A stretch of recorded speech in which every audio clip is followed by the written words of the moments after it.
Shalom, salam damai sejahtera Bapak-bapak, Ibu-ibu, dan saudara-saudara sekalian. Kita ketemu lagi di acara Embun Surgawi. Hari ini mengambil judul yaitu JMYK, jangan meremehkan yang kecil. Tapi sebelumnya mari kita minta pimpinan Roh Kudus, karena kita tidak bisa berbuat apa-apa tanpa Dia. Kita akan berdoa.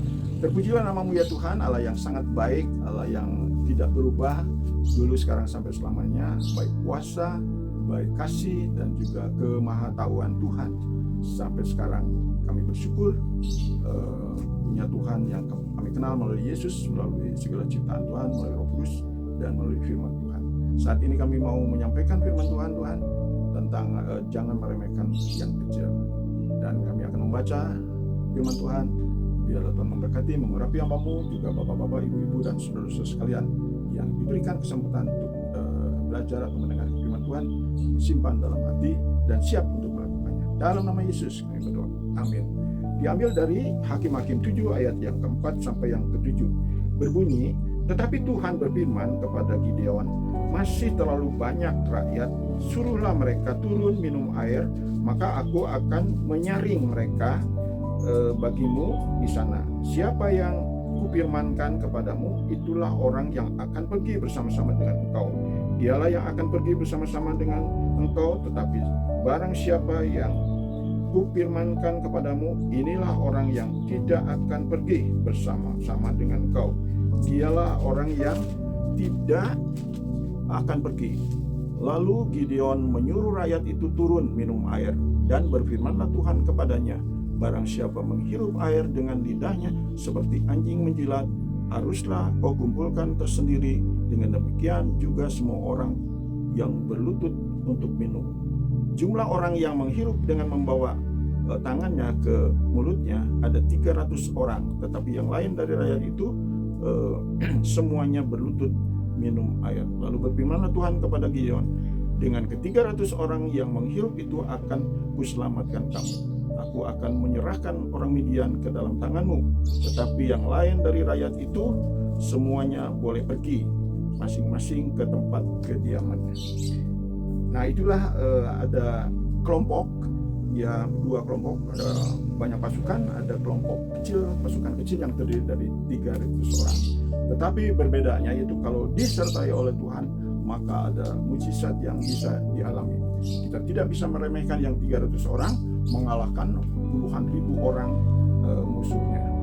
Nah, juga kita harus berhati-hati, ada nilas titik, rusak susu sebelangga, atau ada kerikil di sepatu, kita harus cepat keluarkan, kalau tidak kita akan jadi besar, akan lecet, dan akan luka, dan akan mengganggu hidup kita. Demikian juga dalam kumpulan kita, mau di gereja atau dalam persekutuan, kita harus masing-masing introspeksi, berhati-hati, jangan sampai seperti Akan atau Yunus.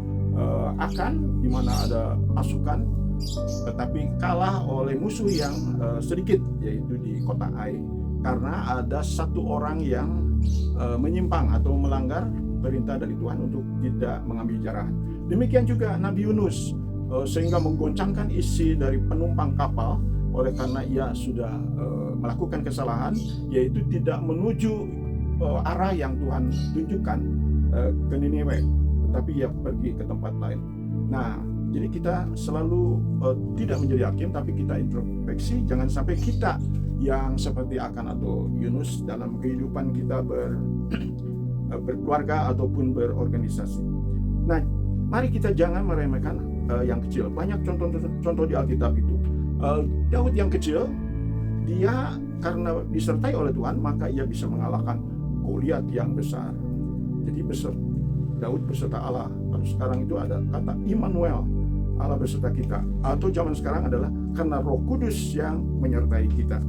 Kemudian juga kita jangan meremehkan iman yang kecil. Sebiji sesawi pun gunung bisa pindah. Dan itu pernah terjadi di benua Amerika. Ada seorang gadis yang tidak menikmati sinar matahari, tapi karena doanya untuk memindahkan gunung, dan itu terjadi karena mungkin ada pembangunan besar sehingga terkikislah gunung itu. Dan juga yang paling kita harus belajar bersama-sama bahwa orang yang besar di surga yaitu seperti anak kecil, yaitu tidak khawatir, tidak dendam, mudah percaya, dan juga ia menjadi contoh bagi kita karena dia kehidupannya senang, selalu ada damai, tidak menyimpan kesalahan orang. Kemudian ada juga yang kecil, yaitu persembahan doa pesta dari janda, dan itu sangat disenangi oleh Tuhan, diberkati. Kemudian ada 5 roti 2 ikan, 7 roti dan ikan kecil. Juga kalau diberkati oleh Tuhan, maka ada mujizat, bisa dimakan ada 5.000 orang, 4.000 orang. Saya sedang belajar dalam Matius pasal 25 ayat 21, yaitu setialah dari yang kecil, maka Tuhan akan percayakan perkara yang besar. Nah, ini ada juga yang berhati-hati. Ketika saya ingat akan pemuda kaya, dia dikatakan sudah melakukan banyak hukum-hukum, tetapi ada satu yang meleset, yaitu cinta duit, cinta uang, maka itu akar kejahatan, dan dia tidak diterima. Itu saya jadi mengingat akan 10 hukum Taurat. Kalau kita taat 9 tapi 1 meleset, maka akhirnya sia-sia. Terpujilah Tuhan yang Maha Kasih yang begitu peduli pada kita. Kalau kita disuruh taat 10 hukum Taurat, maka gagallah semua penghuni neraka. Tetapi karena oleh iman kepada Tuhan, maka kita boleh diselamatkan. Nah, sebentar lagi kita akan merayakan Natal. Kita harus ingat kota yang kecil, yaitu Bethlehem. Di tempat yang kecil itulah lahirlah seorang raja dari segala raja. Demikianlah pelajaran hal-hal yang kecil yang bisa kita pelajari bersama-sama. Mari kita nikmati lagu ini supaya kita jangan meremehkan yang kecil, bisa mendatangkan yang besar, bisa dipercaya yang besar.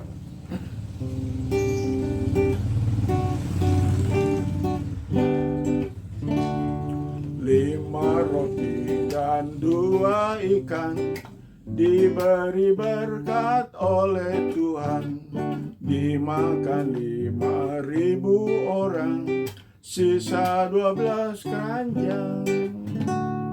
7 roti dan ikan kecil diberi berkat oleh Tuhan, dimakan 4.000 orang, sisa 7 keranjang.